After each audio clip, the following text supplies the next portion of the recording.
Deputy commissioner గారి ఆదేశాల మేరకు ఈరోజు ఆదోని స్టేషన్లో గతంలో ఎన్డీపీఎల్ అదేవిధంగా నాట్సారాయ్ కేసులలో పట్టుబడిన 23 వాహనాలు, ఇందులో 3 ఆటోలు, 20 టూ వీలర్స్, వీటిని ఈరోజు వేలం వేయడం జరిగింది.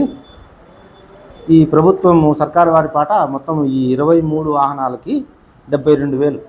ఇవి మనము ఆర్టీఐ ట్రాన్స్పోర్ట్ డిపార్ట్మెంట్ నుంచి తెప్పించుకున్నది. ఈ 72,000కు గాను మనకి 1,15,500 రూపాయలు వేలంపాటలో మనకు వచ్చింది. మళ్ళీ ప్లస్ దీనికి అదనంగా జిఎస్టీ ఉంటుంది, అది 20,790 రూపాయలు వచ్చింది. మొత్తము 1,36,290 రూపాయలు వచ్చింది. అంటే 72,000 రూపాయల ఈ వాహనాలకి 1,36,290 వచ్చింది. ఇందులో మనకు 60% ప్రభుత్వానికి లాభం రూపంలో ఆదాయం వచ్చిందన్నమాట. ఓకే సార్, ఇందులో స్క్రాప్ బండ్లు ఎన్ని ఉన్నాయి? రన్నింగ్ వెహికల్స్ ఏమైనా ఉన్నాయా సార్? ఇందులో 3 వెహికల్స్ రోడ్డు వర్తి, బైక్లా ఆటోలా సార్? బైకులు, మిగతావన్నీ స్క్రాప్. మొత్తం స్క్రాప్.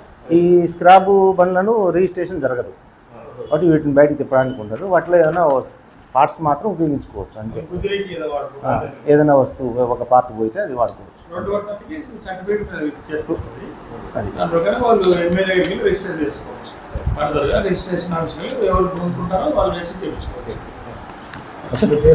నా పేరు Ramakrishna Reddy, assistant excise superintendent, Kurnool.